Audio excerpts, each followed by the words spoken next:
Admiral Katrina Volkov stood in the war room of the UES Retribution, her steel-gray eyes fixed on the tactical display showing the Kepler 442 system. The colony of New Haven had gone silent 48 hours ago. 2 million civilian souls, including her own daughter's research team, reduced to nothing but static on the quantum channels. "Ma'am, long-range sensors are picking up debris patterns consistent with orbital bombardment," reported Commander Hayes, his voice tight with barely controlled rage. "The planetary defense grid, it's completely gone." Katrina's jaw clenched as she studied the holographic reconstruction of the attack. The Zephyrian Empire had made their statement clear: humanity's expansion into the Outer Rim would not be tolerated. They had chosen the most defenseless target possible, a scientific research colony with minimal military presence, populated mostly by terraforming specialists, xenobiologists, and their families. "Status of the fleet?" she asked, her voice carrying the cold authority that had earned her the nickname Iron Wolf among the enlisted ranks. "All battle groups report ready, Admiral," replied Captain Singh from the Vindication's bridge via holocom. "The Omega Squadron just completed their jump from Seoul. We have 47 capital ships, 200 escort vessels, and full marine complements."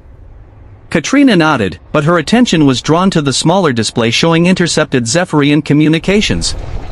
The alien hieroglyphs scrolled past, but she didn't need translation algorithms to understand the tone. They were celebrating. They had broadcast their victory across their empire, showing footage of human settlements burning, calling it a cleansing of inferior species. Dr. Emmanuel Torres, the fleet's xenopsychologist, approached with a grim expression. His dark skin had taken on an ashen quality since receiving confirmation of New Haven's fate. "Admiral, I've completed my analysis of Zephyrian tactical doctrine. They chose New Haven specifically because it represented everything they despise about human expansion: our willingness to share planets with non-aggressive alien species, our rapid adaptation techniques, our hope," Katrina finished. "They wanted to break our spirit before we could establish a foothold in their territory." The bridge fell silent except for the hum of quantum processors calculating jump coordinates. Katrina had served in 3 previous conflicts, but never against an enemy that had deliberately targeted civilians as a terror tactic.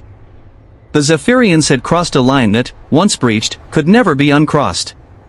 "Admiral," called Lieutenant Commander Park from the communications station, "we're receiving a priority transmission from Earth Command. Admiral Chen wants to speak with you directly." The hologram of Fleet Admiral Chen materialized, his withered face bearing the weight of command decisions that would echo through history. "Katrina, the Security Council has authorized Operation Nemesis. Rules of engagement are flexible." Katrina understood. The gloves were off. "What about the Zephyrian civilian populations, sir?" "Intelligence indicates their entire society is militarized. Every adult citizen undergoes combat training. Every settlement has military infrastructure." Chen paused, his expression hardening. "But Admiral, I want to be clear. This isn't about revenge. This is about ensuring that no species ever again views human civilians as acceptable targets." The transmission ended, leaving Katrina alone with the weight of what was to come. She activated the fleet-wide communication channel, her image appearing on every ship simultaneously. "Officers and crew of the Seoul Defense Fleet," she began, her voice carrying across space to 47,000 souls who had volunteered to carry humanity's response to the stars. 48 hours ago, the Zephyrian Empire murdered 2 million innocent people. They did this not in the heat of battle, not in self-defense, but as a calculated act of terror designed to drive us back to our home system. She paused, letting her words sink in across the fleet. They chose to target our scientists, our children, our dreamers. They recorded their atrocity and broadcast it as entertainment. They have shown us who they are. Her voice dropped to barely above a whisper, but every word carried the force of a supernova. Now we will show them who we are. The fleet began its final approach to the Zephyrian home system of Kepler 438.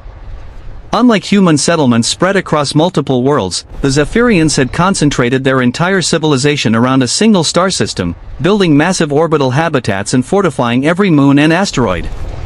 "Tactical analysis complete," announced Commander Hayes.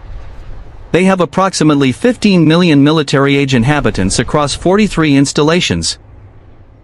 Their defensive grid consists of 12 battle stations and over 300 automated defense platforms. Katrina studied the tactical display with the eye of a predator.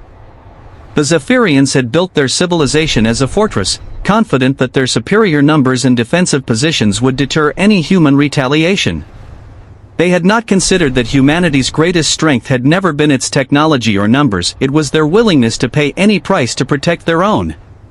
"Launch the Harbinger drones," she ordered across the fleet. Launch bays opened and thousands of sleek, unmanned vessels poured into space. Each drone carried a single quantum torpedo capable of destabilizing matter at the subatomic level.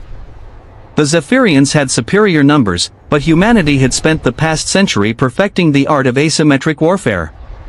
The Zephyrian fleet responded exactly as predicted, launching interceptors to destroy the drone swarms. But for every drone they destroyed, 2 more slipped through their defenses, guided by artificial intelligence systems that learned and adapted in real time. "First wave impact in 30 seconds, reported the tactical officer. Katrina watched as the quantum torpedoes found their targets. The Zephyrian battle stations, each one a monument to their military supremacy, simply ceased to exist. Matter dissolved into quantum foam, taking their defensive grid with it. "Second wave, target the orbital shipyards," she commanded. The Zephyrians finally understood. Their communications channels exploded with desperate pleas for mercy, offers of surrender, promises of reparations. But Katrina remembered the images from New Haven, human children's toys scattered among the ruins, research labs that had been working to cure alien diseases reduced to radioactive craters. "Admiral," Captain Singh's voice cut through the tactical chatter, "the Zephyrian government is requesting terms for surrender." Katrina studied the tactical display. In less than 6 hours, humanity had dismantled a civilization that had taken millennia to build. The Zephyrian Empire, which had boasted of cleansing the galaxy of inferior species, now faced the very extinction they had sought to inflict on others. "Tell them," she said, her voice carrying across the quantum channels to every surviving Zephyrian receiver, "that mercy is a privilege extended only to those who show mercy to others. They chose to make war on the innocent. Now they face the consequences of that choice." As the last Zephyrian installations fell silent, Katrina allowed herself a moment of grim satisfaction. The galaxy would remember this day.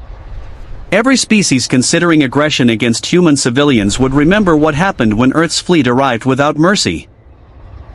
The helpless of New Haven had been avenged. The message was sent. Humanity's expansion would continue, protected by the knowledge that those who targeted the innocent would face the full fury of Earth's children among the stars.